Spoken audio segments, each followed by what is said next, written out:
За санацсан уу? Одоо framework dependency management гэд лекц явж байгаа. Dependency management үлээ. Одоо л тэр 2 дахь лекц нь явж байна. За React дээр чиглүүлэг нь яаж ажилладаг вэ гэж.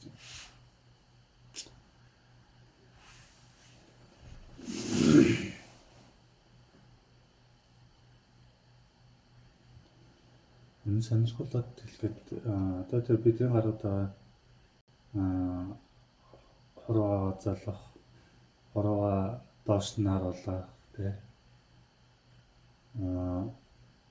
Зүрх дарах тэгэл зүрийн одоо emoticon гэж байгаа. Emoji дарахыг бол reaction ажилладаг байна. Энэ Facebook дээр энэ үйлдэлийг амар хийдэг учраас инсангаас React гэж нэрлсэн болов гэж би өсвөдөө боддог. Гэсэн үеийн хөдөлгөөн болцоод.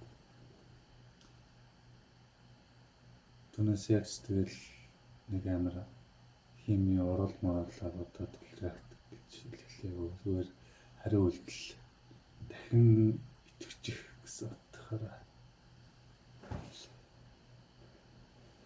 бас энэ одоо яг бүтээсэн зүйлтэй нэг утгасан нийлс учраас ингэж нийлсэн болов уу гэж боддог. Миний хашаа. За техник хичээлүүдэд бид нар React нь ганц хуудасд өргөдөл юм гэдгийг бид нар сурсан гэдгийг ойлгосон. За ганц хуудас өргөдөл нь олон өргөдлүүд байдаг. Энэ нь болохоор HTML нэг HTML файл явуулдаг. Тэгээд JavaScript-ийн болохоор эрчимтэйгээр хуудсан дах агуулгыг JavaScript ашиглан эрчимтэйгээр шинжилдэг. За мөн React өргөдөлд олон хуудас та нэмэх хэрэг гарвал яах вэ?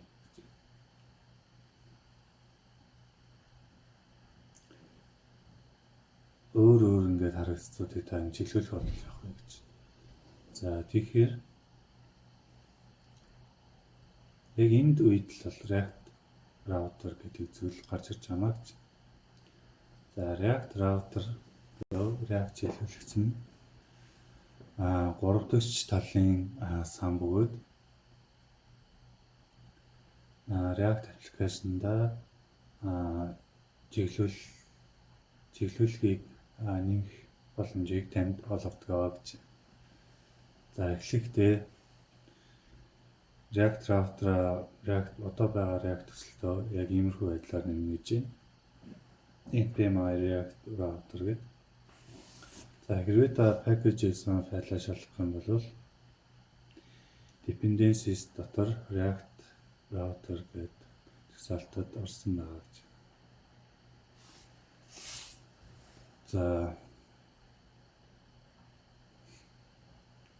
За main.jsx юм уу index.jsx файл дотроо browser router-ыг импортлох хэрэгтэй. Бас browser router-ыг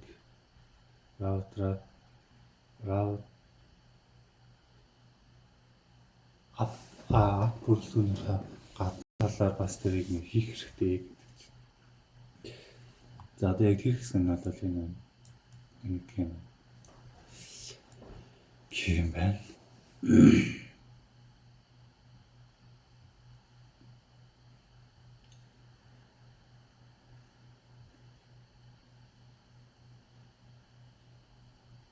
За өргөдөл дотроо чиглүүлгийг идэвхжүүлэхдээ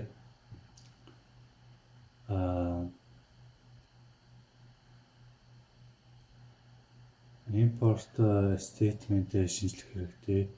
Routes болон route бүрэлдэхүүнийг гэж юм. Одоо энэ дээр browser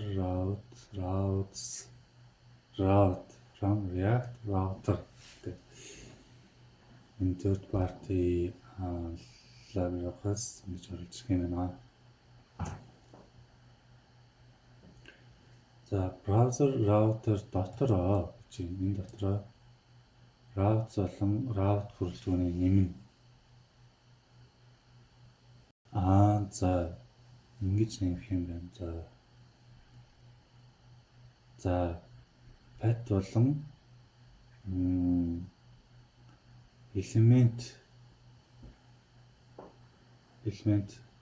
гэсэн энэ хоёр зүйл нь URL болон UI component бол хамтдаа байдгаа гэж байна. За жишээ нь ингээд тавьчих юм бол энэ дөнгөж тухайн домен руу оронгууд хамгийн эхлээд гарч ирэх компонент нь app компонент гэсэн.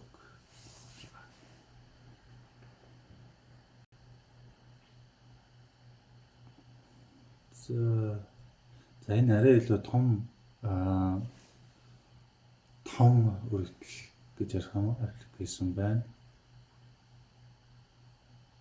Хоёр өөр ингээд харагдцтай, биш олон харагдцтай. Олон чиглүүлэг гэсэн. Чиглүүлэг зүйлстэй гэж. За тэгсэн чинь path-ийн product path-ийг аваад element нь гэсэн чинь product гэдэг. За ер нь нэг shop онлайн shop нэг иймэрхүү байдаг те. Тэгэхээр бүтээгдэхүүн гэж байсан бүтээгдэхүүнийхээ ID-г хүчрэлээр бүтээгдэхүүний дэлгэрэнгүй рүү орох боломжтой байдаг. Ихэнх нь нэг иймэрхүү байдаг.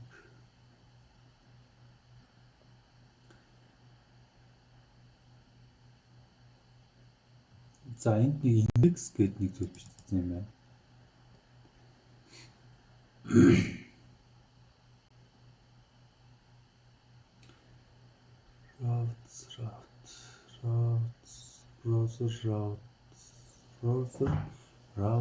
routes.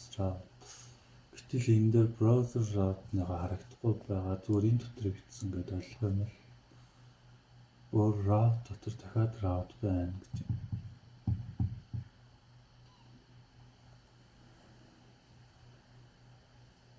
Тэгэхээр энэний индекс нь тухайн route-ийнхаа home гэж ойлгож болно. Мөн энд юу байж болно гэсэн категори буюу ангиллал байж болно.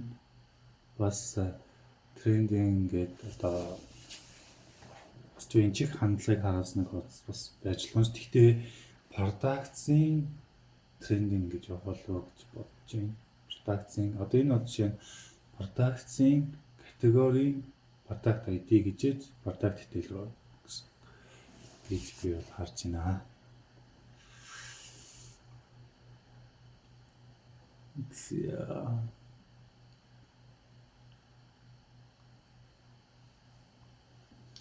За dynamic segment эрчимтэй хэсэгчлийг дуудсан гэж тэглэе авах. Одоо тэгэхгүй бол категори ID-г өгөхгүй бол аль категорийг харуулахгүй гэдгийг мэдэхгүй тий.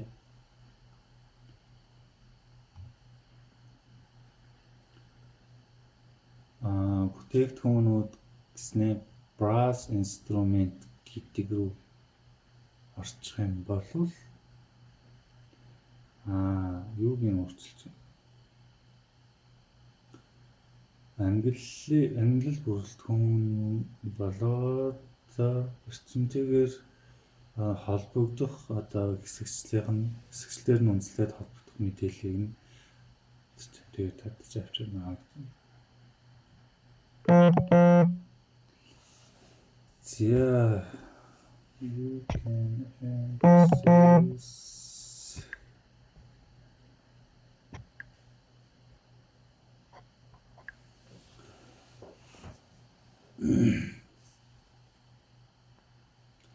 за эрчимтэй хэсэгчлийн хотодтой хандлагатай use params hook-ийг хүү бүрэлдэхүүнд нь дэд бүрэлдэхүүнд нь иймэрхүү байдлаар хандаж болно гэж байна. Use params гэдэг access and category params category rest of code goes here. use prompts гэдэг prompt юм гэж байна. За эрчимтэй чиглүүлүүд нь маш тустай байдаг. Яагаад гэвэл тэд уян хатан байдлыг бий болгодог, мөн дахин ашиглагдах бүрэлдэхүүнүүдийг бий болгодог. За эдгээр нь өөр агуулгыг URL дэх URL дэх хагас дамжуулагч дүнслэн гаргадаг гэж. Одоо тэр юу яриад байна гэхээр энэ дээр энийг би одоо жишээ нь ингэж өөрчилжүүл энийг байхгүй болгочвол энэ ажиллахгүй байхгүй. Тэгэл гэж юм л да.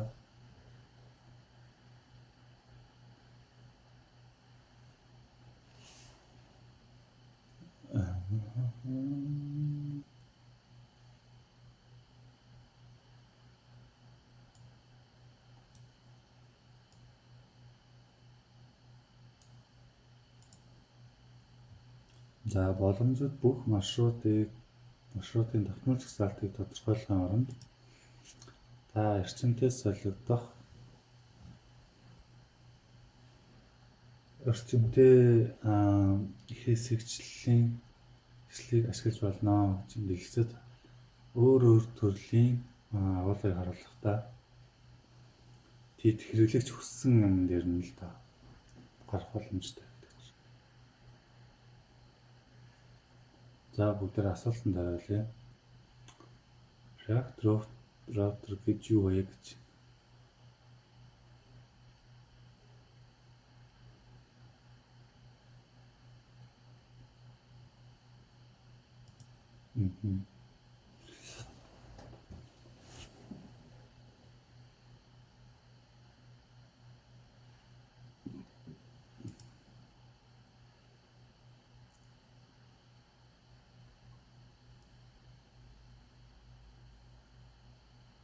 За dynamic segment-ийг аль нь зөв харуулсан бэ гэж. Энэс за энэ 2 дахь лекц дуусж байна. Бичлэг лекцээ 3 тасж байгаа. За дараагийн сэдв нь бол энэ юм байна. Тэгээд өөр баяртай.